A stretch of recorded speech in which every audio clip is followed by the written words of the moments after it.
உலகில் பெண் வர்க்கம் 100 கோடியாம், அதிலே நீ யாரடி? சருகாய் அன்பே நான் காத்திருக்கிறேன், எங்கே உன் காலடி? மணி சரி பார்த்து தினம் வழி பார்த்து இரு விழிகள் தேய்கிறேன்.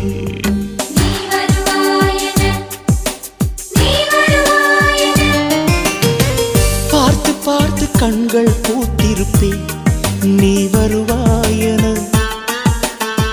பூத்து பூத்து புன்னகை சேர்த்து வைப்பேன், நீ வருவாயன. தென்றலாக நீ வருவாயா? ஜன்னலாகிறேன். தீர்த்தமாக நீ வருவாயா? மேகமாகிறேன். வண்ணமாக நீ வருவாயா? பூக்களாகிறேன். வார்த்தையாக நீ வருவாயா? கவிதையாகிறேன்.